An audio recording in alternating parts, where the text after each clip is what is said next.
What would you do if the future of our franchise decided to fold his arms at the biggest scouting event in the NFL? And what's more, does the whole league already know exactly what the Las Vegas Raiders are going to do with the #1 overall pick? Even before our front office pulls the trigger, things got crazy behind the scenes today, Raider Nation. We've got breaking news involving quarterback Fernando Mendoza and the absolute certainty surrounding the first pick in the draft.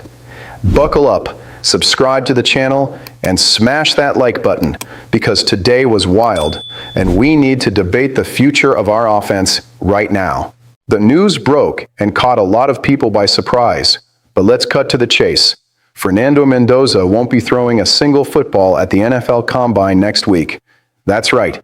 The guy who is the unanimous choice to be our #1 overall pick, the national champion and Heisman winner, is heading to Indy just to do interviews and take measurements. If Clint Kubiak's coaching staff wants to see the kid show off his arm live, they'll have to wait until April 1st at Indiana's Pro Day. My immediate reaction? I confess I was a little annoyed. We wait months for this rookie event.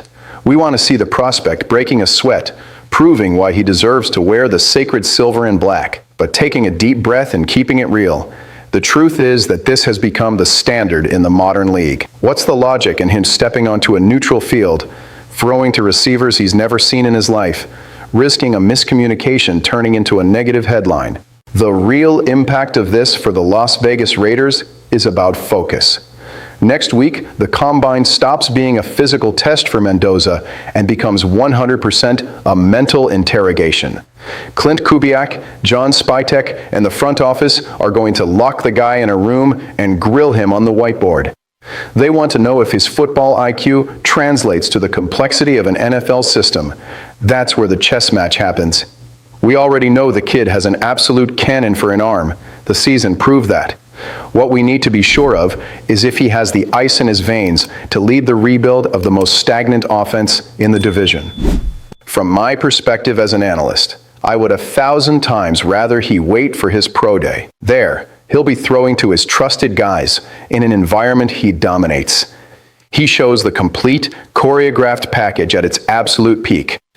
What I really want is for him, during these interviews in Indy, to look our front office in the eye and show killer instinct. Show that he's not just another college hype job, but the field general who's going to put the Kansas City Chiefs in their place. The lack of throws now just shifts the mystery and the expectations to April 1st. The media will be there ready to roast every wobbly pass. His margin for error just shrank, but pressure is a privilege for the greats. If Mendoza's stance already gave you pause, wait until you see what went down behind the scenes in the NFL. ESPN dropped a massive report consulting various executives, coaches, and influential players about what the Las Vegas Raiders will actually do with the first overall pick. The result of this poll? 8 highly respected league insiders were surgical and absolutely unanimous. 100% consensus claiming there is 0 chance we trade this pick. The verdict from the entire market is crystal clear.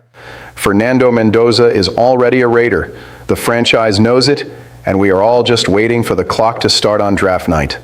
This is just absolutely massive. For months, we've seen the media float all kinds of crazy speculation. We heard talk that the New York Jets were going to make a wild offer loaded with first-round picks. And I got tired of seeing analysts say the Raiders had to trade down to stockpile players because the offensive line looks like Swiss cheese. Forget about it. According to the intel from these league executives, Mendoza's talent is so unreal and disproportionate compared to the rest of the class that even direct NFC rivals openly admitted our roster situation is bad. But Mendoza is by far the best passer.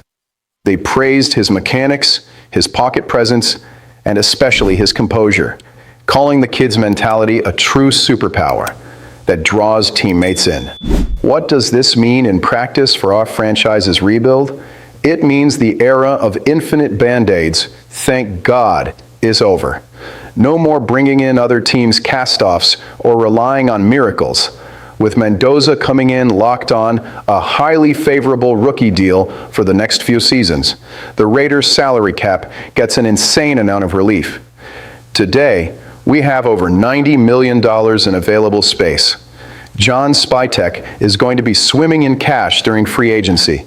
It's the perfect scenario to build a bulletproof offensive line and lock down elite targets right out of the gate. My read on all this unanimity is pretty straightforward.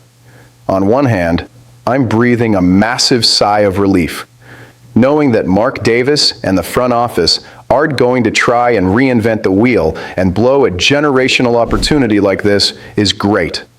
When the whole NFL is screaming that he's the right pick, you just go up there and do the obvious. On the other hand, this puts a huge target on our backs. The element of surprise is gone.